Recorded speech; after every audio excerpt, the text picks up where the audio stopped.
Hi, good evening, everyone. I hope everyone is good. So, we expect like everyone who is joining up this session today would have already watched up the previous recordings on our YouTube channel. Right, and today we are going to discuss about the objects, classes, packages, and constructors. A lot of things are going to be there in today's 1 hour session.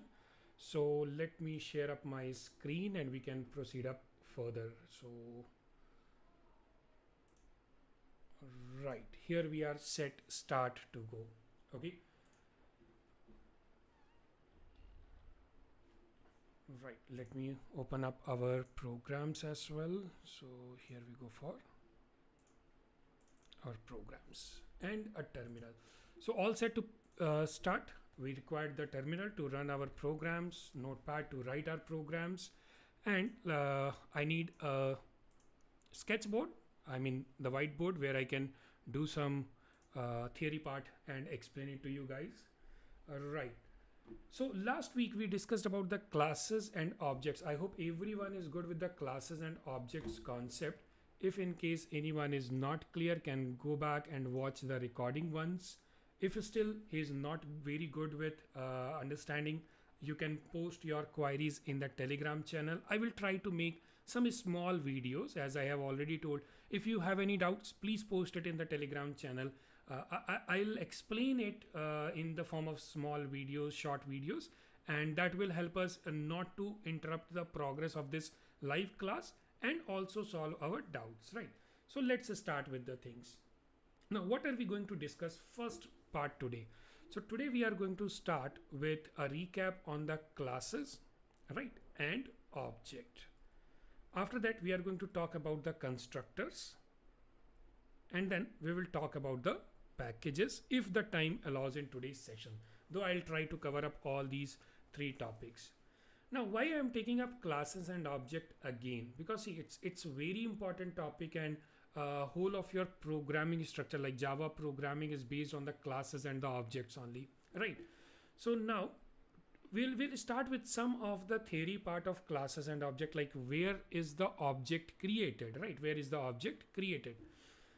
Remember, when I go and write a class, for example, class my date, right? Class my date. Now this class my date is going to have certain attributes.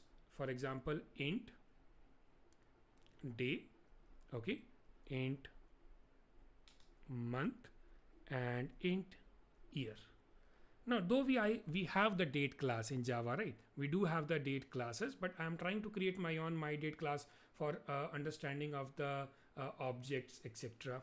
So in this class my date, this is a blueprint, right? This is only a blueprint. When I say blueprint, means they are just the instructions to tell computer that okay, if I am going to create my date, I need a day, month, year. That's only an instruction. No memory or no space is allotted to your program up till now. Okay, so at any part of your program, you go and write my date obj1 is equal to new my date, right? So this is the syntax to create an object. So here you have created the object, right? Whenever we say object, it's like you are initializing up your class, right? You are initializing up some class defined. So now what your computer is going to do, what Java is going to do, Java is going to allot some memory to your program, right? Java is going to allot some memory to your program, and that memory would be based on the attributes of your class. So now if I take look at the top level, what are the number of the int variables? 3. So the number of the bytes one int variable takes is 4. So that means 12 bytes of memory is allotted when this object is created, right? 12 bytes of the memory would be allotted when this object is created.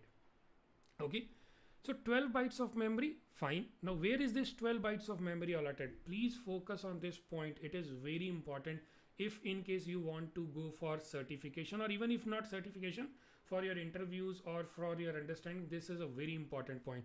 Where is this 12 bytes of memory allotted, right? If I talk about the different memory structures. We will have two memory structures.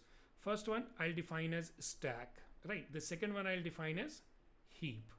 Remember, all the points, all the memory allotment will be done inside the heap. All the object stuff, if I talk about a very easy language, all the objects will go to the heap, right? All the objects will go to the heap. So here I have created one object, so the memory allotment done by this object would be somewhere here, right? So I can think of, because I have 3 int variables, 4 bytes, 4 bytes, 4 bytes of the memory is allotted. Now don't consider that this is the actual memory allotment. This is just a logical representation. So I have a heap which is getting objects created, right? So 12 bytes of memory is allotted. Now how can you recognize this 12 bytes of memory has to be related to this particular object only, right? How will you know that this 12 bytes of memory is allotted to this object only? Because maybe you write 2 dates, right? For example, a start date and an end date, right? Suppose your object 1 is a start date and object 2 is the end date. So here I'm going to say new my date, right? New my date. Now I have 2 different objects, isn't it? 2 different objects. So when your computer, when your Java program is going to read this statement, remember, new my date. So this part of the statement is responsible for creating the object. This part of the your program is responsible for creating the object or the memory allotment. So here new my date. Now how many new my dates you have? How many new my dates you have? 2, right? You have 2 new my dates. So that means I have to allot, computer will allot 12 bytes of the memory allotment, right? So 12 byte one time, 12 byte 2 times. Now who is who, right? Which one is object 1, which one is object 2? So how can we reference it? So here computer is going to build up a stack, right? Computer is going to build up a, Java is going to build up a stack. So this stack will contain the information of your variables object 1 and object 2. So this one would be referenced as the object 1 first, next one would be object 2, right? So here if you see, this is the left hand side and the RHS, right? Right hand side of your statement. So right hand side will execute first. It will allocate some memory. Your LHS will execute first. It will create up a variable obj1, right? And then right hand side will execute and it will create some memory allotment. After that, the memory allotted will have some initial reference of the address, right? Initial reference. So it is going to save this reference into your object, right? So here your reference would be saved, reference of your firstly allocated memory. Then the second one, object 2, its reference would be saved as the object 2. So here something like this, its reference goes over here, the second one reference goes to this place. Okay, so whenever you create an object, the memory allotment would be done in the heap, right? And the reference would be saved inside the reference would be saved inside the stack. Okay, stack and heap. Shortly you can say all the objects goes to the heap, right? And all the variables are going to come to the stack. Fine, all the objects go to the heap and all the variable come to the stack. Another thing, all local variables, right? We remember we did this in the last class. All local variables go to stack, right? All local variables go to the stack. Got it? All objects are allotted memory to heap, right? So all the objects will go to the heap, all the local variables will go to the stack. Okay, now where will the instance variable go? Remember, instance variable are the part of object. So where your memory is allocated, wherever your memory is allocated, instance members go into the instance, object go to the heap. That means your instance member are also going to the heap. Okay, let's take up one clear more picture. So class, quickly we'll write class my date once again. So here I'm going to write int day, int month and int year. Okay, int day, int month and int year. So I have three variables. Now when I'm going to write class, suppose I take another class main class. Okay, because your program needs a main method. So public static void main and string arguments.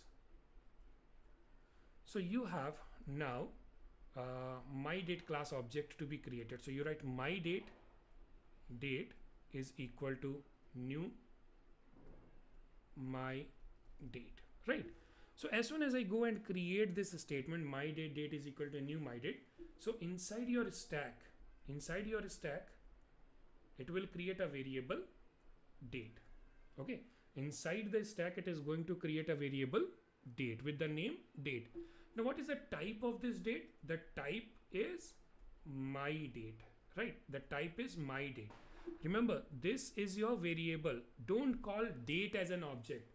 I have seen teachers calling this date as an object, right? In let's say at the +1, +2 level, 11th and 12th level, people who are learning Java, or in the 10th class who are learning Java, they teach like my date is an object. Maybe because level of the student at that age is not so mature that he can understand up the concept of heap and stack. So maybe teachers try to tell that, okay, date is a object, but date is not an object. Date is a variable only, but the variable is of a reference type, right? Reference type. So whose reference it is? It is reference of my date. Fine. So whenever you have a reference variable, now you cannot go and write a date inside this. You cannot write like 23/11/2020. This is not possible. You cannot write a date inside this. This is a reference variable. It can store the reference of some object, right? It can store the reference of some object. So what exactly object here is? The object is inside your heap. So inside the heap will be something, a random memory would be allocated. So somewhere 12 bytes of memory would be allocated, and it will be called as the day, month. Let me make it a little bigger picture and more clear. Okay, I'll clean this up. Right. So let's take up heap. Okay, now inside this heap, it's going to allot 12 bytes of the memory. This is just a bigger representation. Don't think 12 bytes is such a big picture. So 12 bytes of memory would be allotted over here. Why? Because 4, 4 and 4, 12 bytes, right? So 12 bytes of the memory is allotted. So I'll have a day variable, month variable and year variable. Okay. So these are the instance variable which are created inside the instance, right? Its representation will be inside the instance. Fine. Your instance is created inside the main class. So this is the instance creation, new my date. So new my date is responsible for this, right? For creation of the object in the heap. My date variable, this first part, is responsible for the stack part, because this is a local variable. Date is inside the method, right? So this is a local variable. So here the local variable is created in the stack. Now what value it will store? As I said, it cannot store actual date. It cannot store 23/10/2000, right? Or 23/10/2020. It cannot store any day, month, year, or a complete date information. It will store the reference because it is of a reference type, right? It will only store the reference.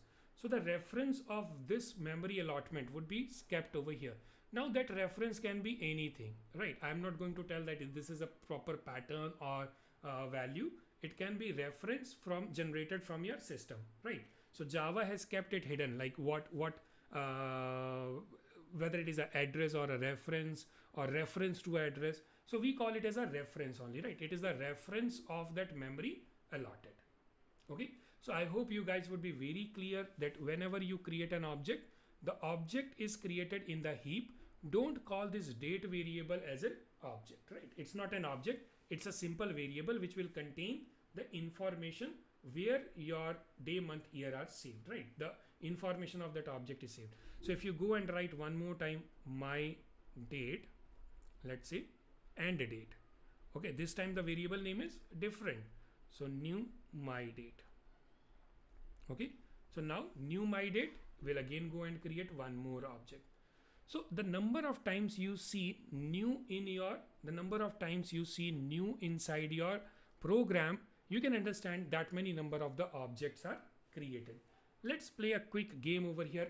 I think few members, very few members have joined the session. Not an issue, maybe still the time zone may not allowing a lot of people to join, but we'll try to reach more and more people to attend these sessions. So all those who have connected to the system, to this live class, please answer up this exercise. Suppose we had a my date class, right? Think of a my date class, we already have it.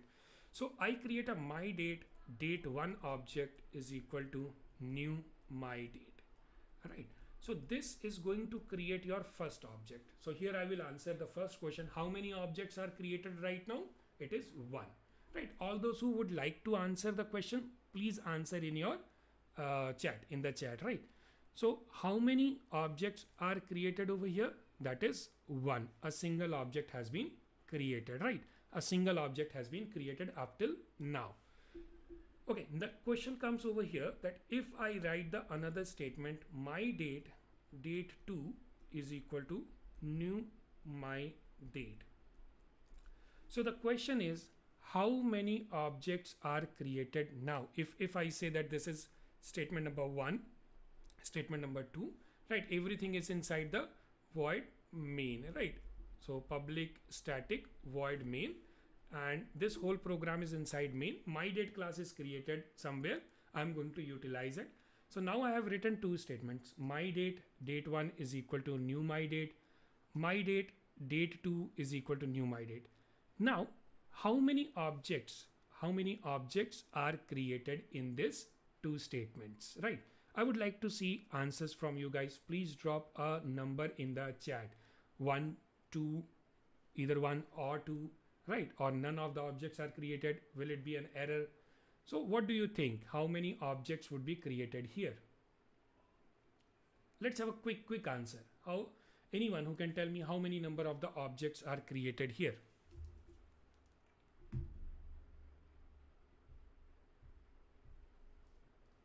No one is interested to respond, I think. Okay, not an issue. I'll explain it. So two objects are created over here. If you guys give a quick response in the chat, that would be a motivation for the teacher, right? To ask you questions and keep the session more interactive. But anyways, it's up to your choice. Right. So Alok said two objects. Yes, Alok, it would be two objects. So we have two objects, right? Two objects in this whole code. We have two objects in this whole code. Now, if I write the third statement, my date, date 3 is equal to date 2. Now, how many objects? How many objects are going to occur now? How many objects would be created now?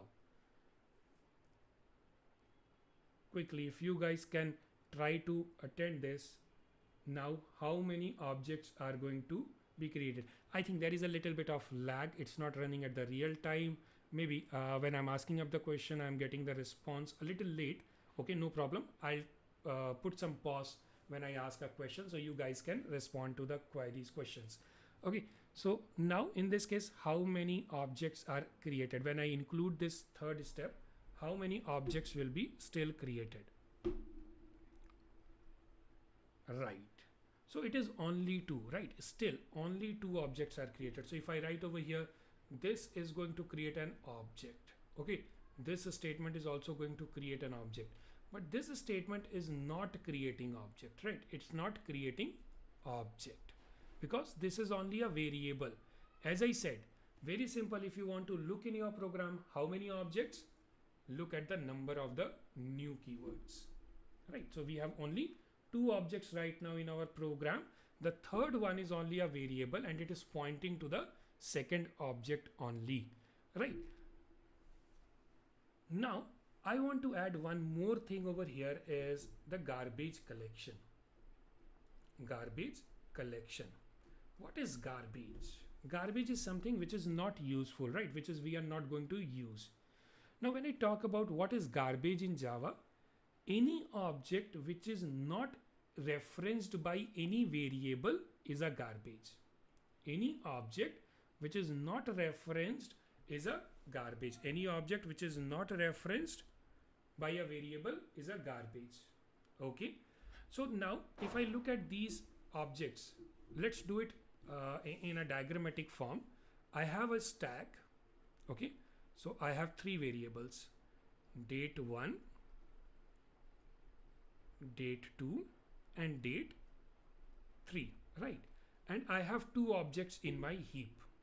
I have two objects in my heap, 1 and 2, right? So I'll just put a number here for reference. Actually it won't be a number in the heap, so I'm just putting up a number for our reference, number 1 and number 2. So date 1 is referred by this one, right? So date 1 is referring to this object, date 2 is referring to the other object. So that means both of my object are referenced by some variable. Okay. Now after that we saw this date 3. Date 3 is referencing to date 2 object, right? Date 3 is not referencing to the date 2 variable. Don't write it this way that okay, date 3 is referencing to this one. No, this is wrong. This is the wrong representation. So date 3 is actually referring to the object number 2 only. Okay. So in this case, none of the objects are garbage right now. But what if I soon write over here date 1 is equal to null, right? Date 1 is equal to null.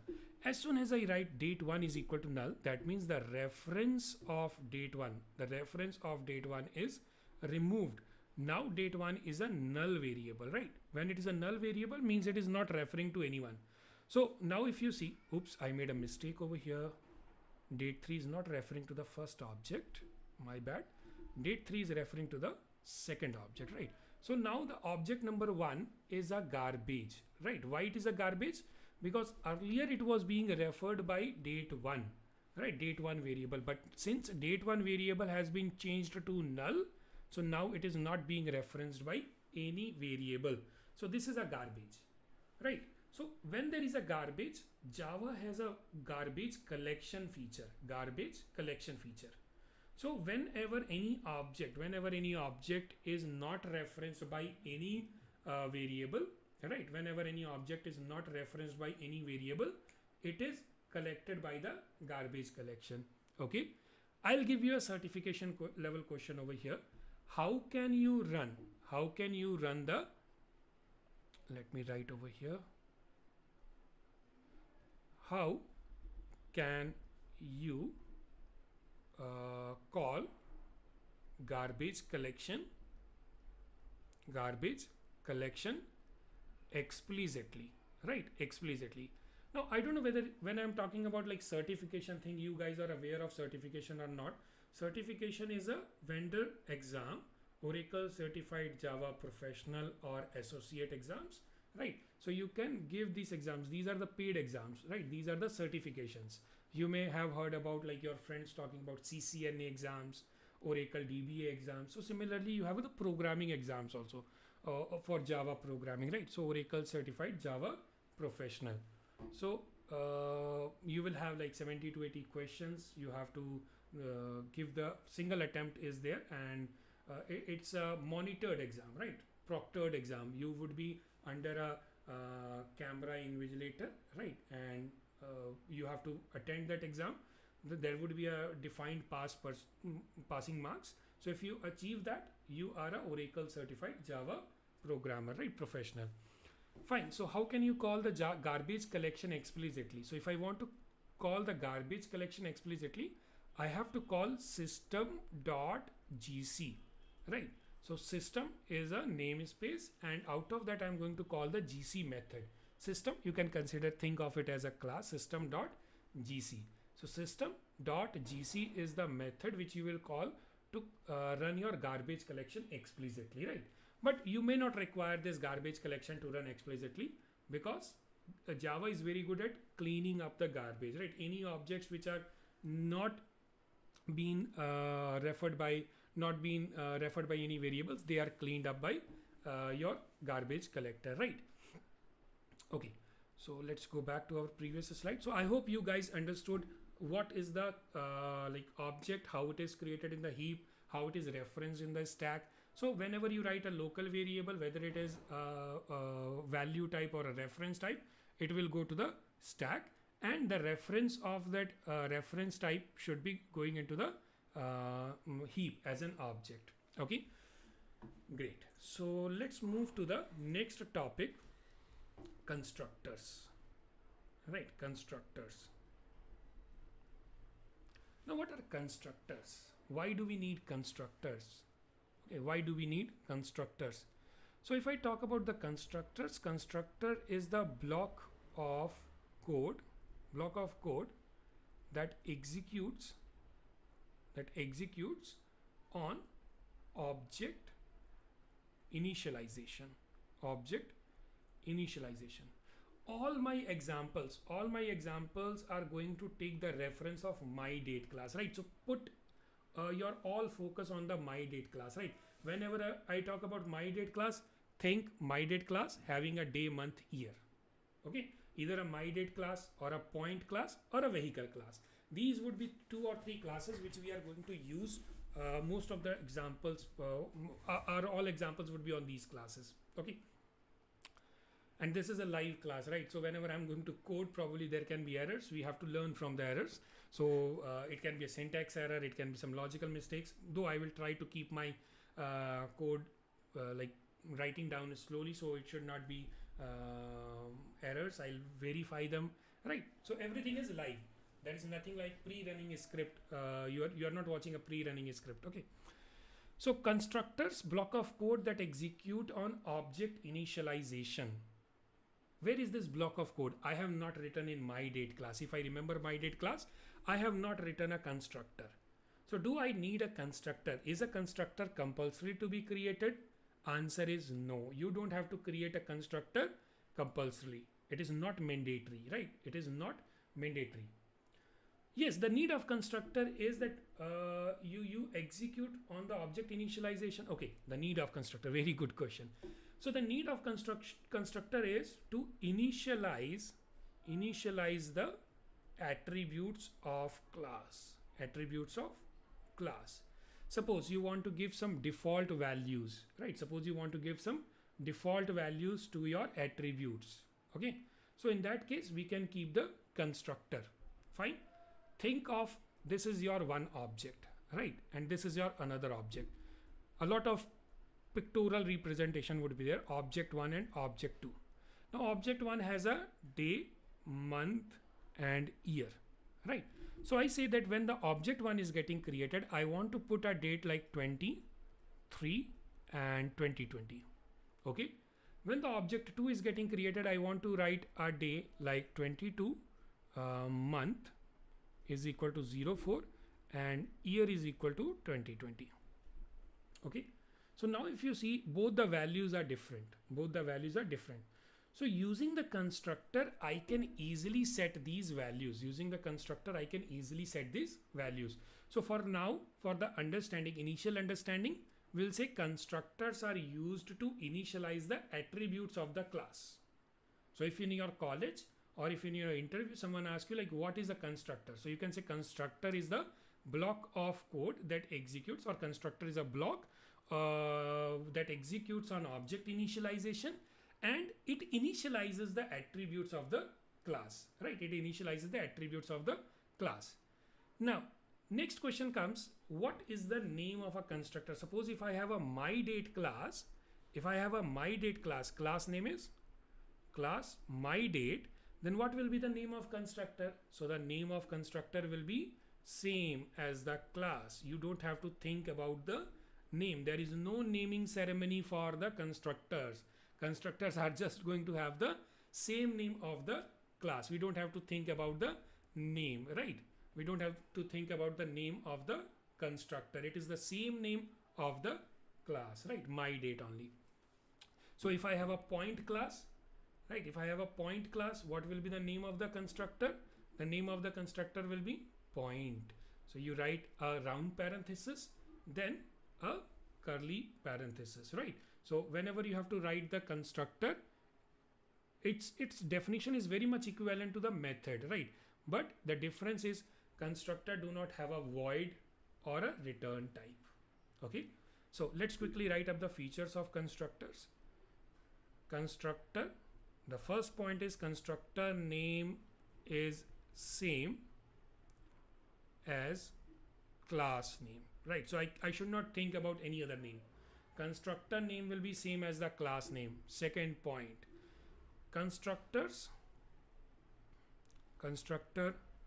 do not initialization of the object. Hello, when we say the initialization of object or class, try to keep it same. Initialization of the object. Classes are not initialized. You make an object of the class, right? So constructor do not, as I'm saying, this is a live class, so sometimes there may be some words which can create some confusion. So yes, very good to ask it in the chat, right? It's good. So initialization of object or class means it is same initialization of the object. So when your object is initialized, that means your object is created, right? And inside the object you will have the attributes of the class. Those attributes would be initialized inside the constructor. So constructor do not have return type. There are no return type of the constructor. Constructor do not have a return type. Okay. So using these two understandings, I want to write a program where, let's see a constructor, right? Let's try to see a constructor. So we'll create a folder for today, that is 2020-11-07. All right. So I'll create my today's class here, new file. Okay, new file. Let's close this, create a new file, and I'm going to save it as mydate.java. Fine, mydate.java. So class mydate, class mydate. It has a int day variable, int month variable, and int year variable. Fine. Class main class, public static void main, string arguments. So I have a class mydate and I have a class main class. So if you go and make the object of mydate class, mydate date1 is equal to new mydate, right? So what is this going to do? This is going to create one object, creates an object. Sure, Alok, we'll come to this. Why constructor don't have a return type? We'll come to it. So first thing, we have created an object, right? Can you see anywhere a constructor? So the answer, at first look, we don't find, right? At first look, we don't find a constructor.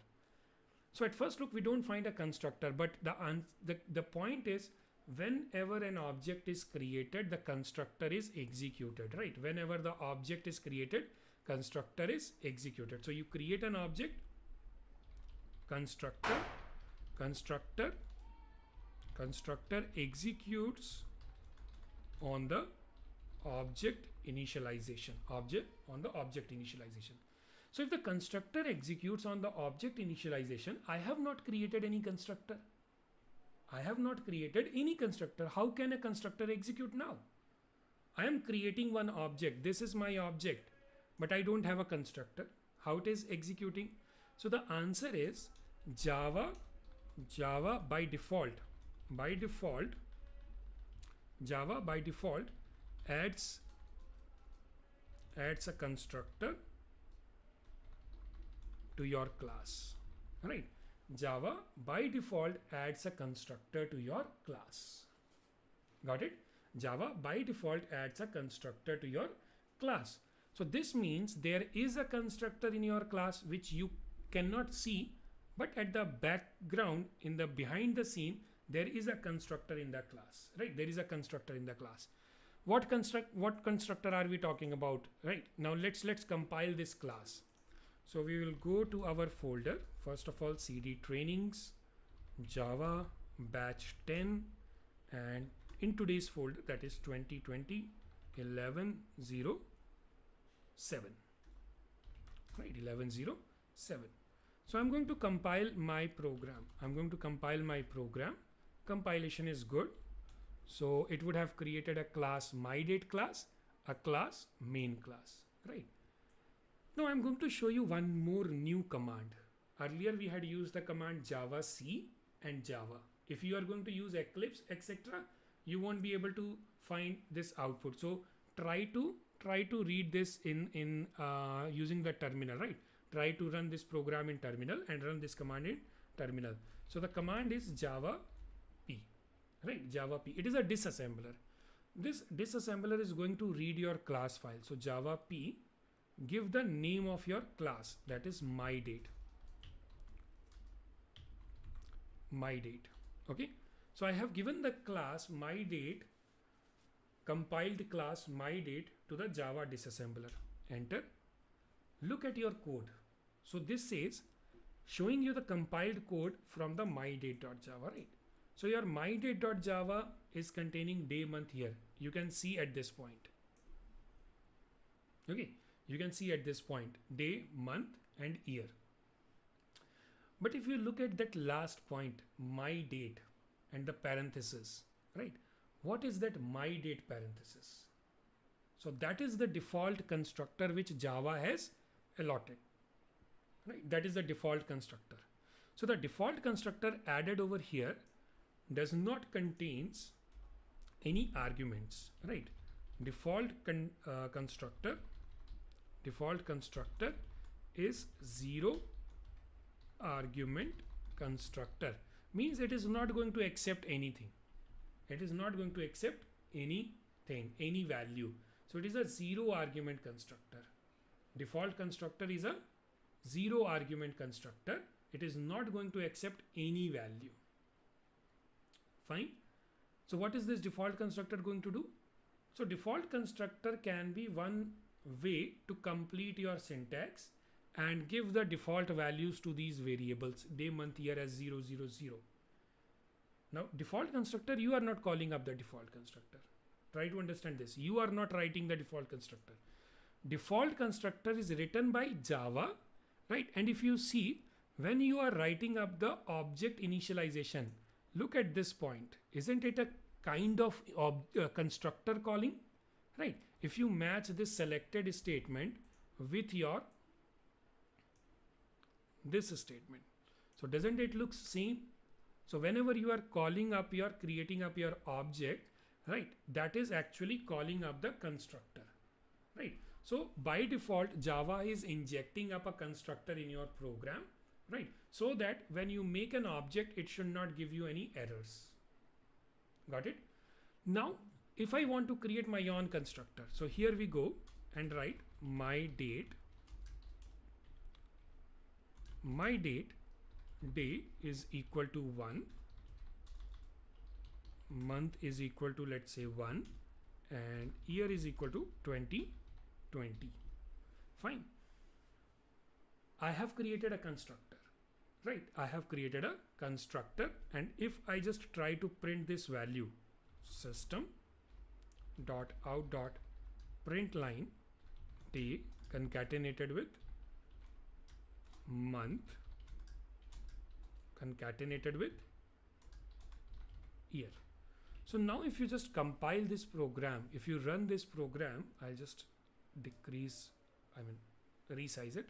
So now if I just run this program, you will see the output is 1/1/2020, right? 1/1/2020. So let's compile this program and run it. Java C mydate.java. Oops, I got some error over here because I'm not using the object reference. That's my bad. Date1.day, date1.month, date1.year. Yes. So without object, you cannot access the variable in the outside the class. So yes, compilation is successful. We want to run the output of this program. So I'll say Java main class.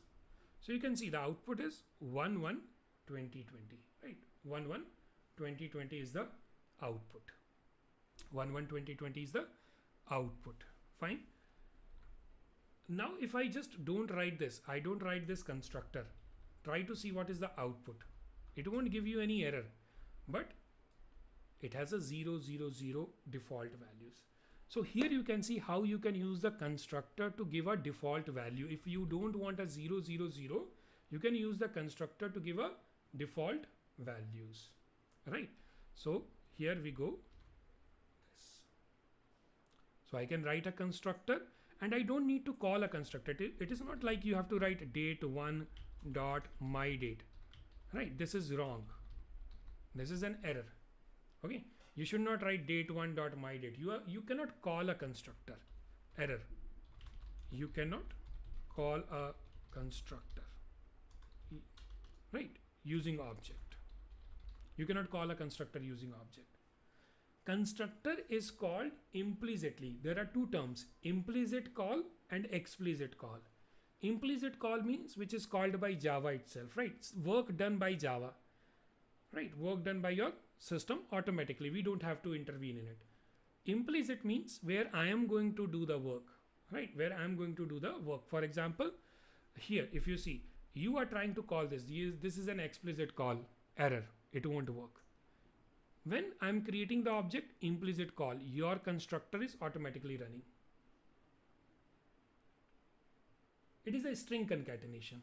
When you use plus in the SOP statement, it is a string concatenation, nothing else. It is just a string concatenation. This is a string plus any value, whether it is a character, integer or anything, it will be a string concatenation. Okay. So this is my constructor. It will execute when you are going to make the object, right? When you are going to make the object, right? So I hope you are good with constructor, but there are few rules which we discussed on our whiteboard. That constructor name is same as the class. If you try to write any other name, my date, let's say v1, my date version 1. So this is wrong. This is not a constructor now. Okay. So Alok's answer why constructor don't have a return type comes over here. How will a class recognize that this is a constructor? It will recognize only if it doesn't has a return type, right? You are not calling constructor. If you are not calling constructor, so in that case you don't need the if you are not calling the constructor, why do you need a return type, right? It's not a method. Only the methods are the one where we need the return types, right? Method execute, it will return you some output. Okay, right. So this is our constructor. We will do some detailed constructor like constructor overloading, right? Inheritance, constructor in the inheritance, right? How to call one constructor from the other constructors. So all these things we will do in the upcoming chapters, upcoming sessions. So today this is only about the constructors. That constructor is a block of code which is used to initialize the attributes of the class, right? Now, if I go and write up a parameterized constructor, now see, sometimes you may have to create more than one date objects. I want to create another date object, date 2, right? Date 2. If I want to write another date object, I'm going to call it as date 2. If I want to call it as date 2, it is also going to give me a 1/1/2020 value, right? But I want a different output. I want two dates as a different date. One thing you can do is you can write date 1 is date 1 dot day is equal to, let's say, 20. Fine. Date 1 dot month is equal to 3, and date 1 dot year is equal to, let's say, 2020, right? So this is one thing you can do. So you write up the object. So in this case, what is going to happen? Suppose if this is a different date, 25.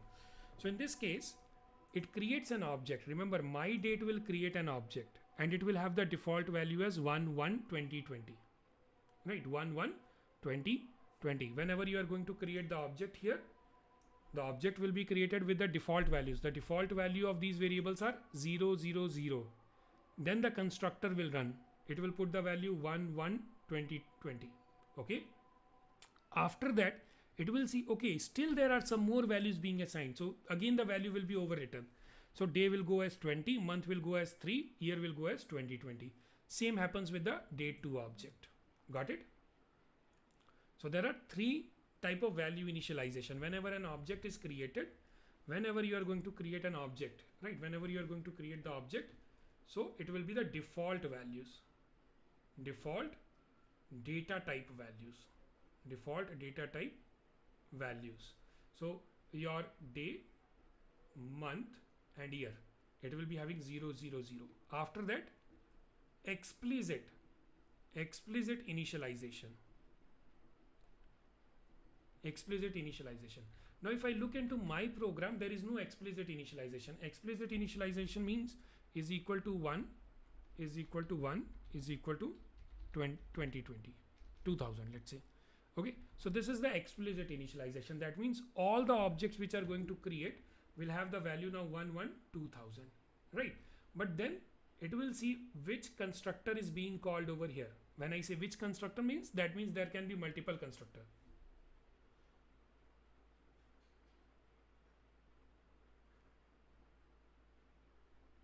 Santosh, there are no destructors because we have the garbage collectors, right?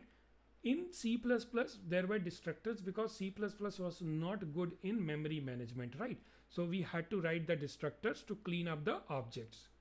Here, Java is having the destructors because it is going to garbage collect your objects which are not referenced.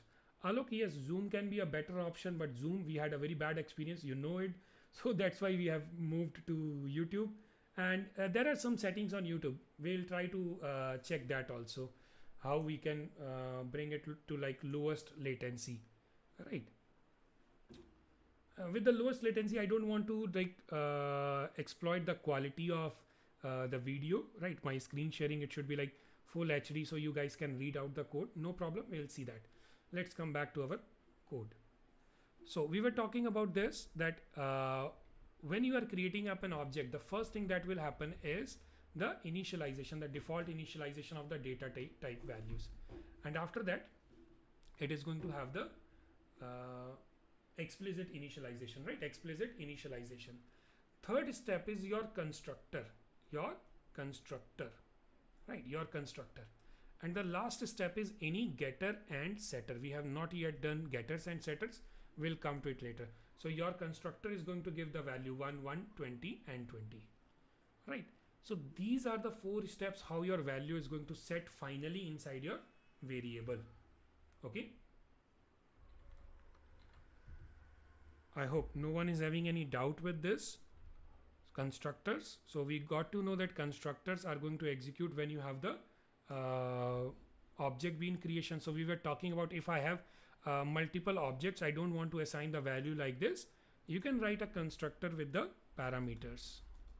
Okay, let's write up one more. You can have more than one constructor. You can have more than one constructor. My date, int day is equal to d, int month m, and int year. So this is called as the parameters, right? Arguments.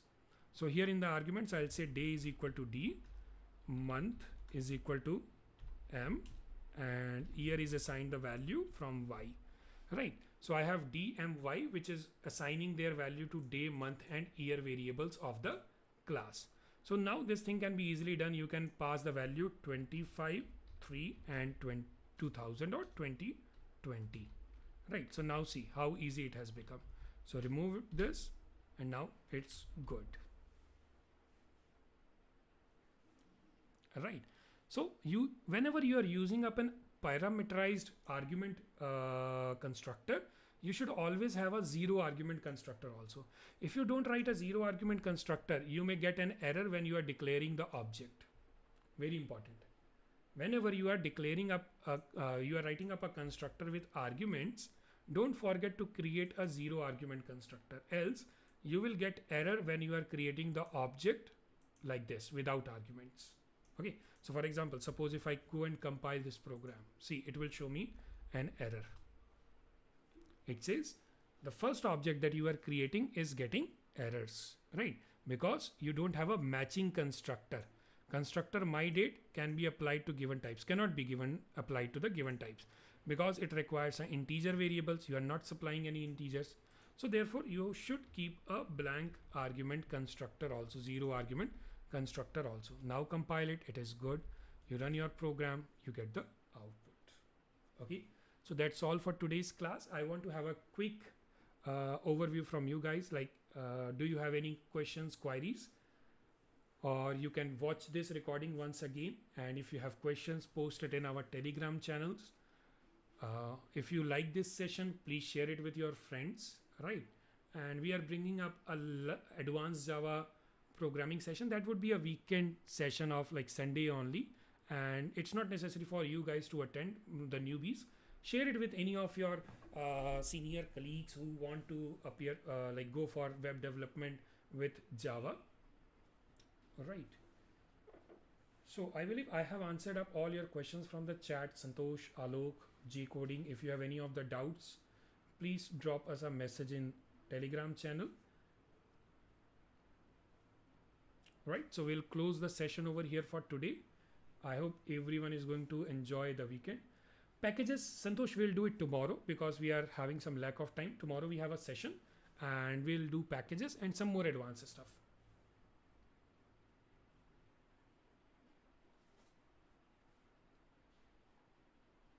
Great.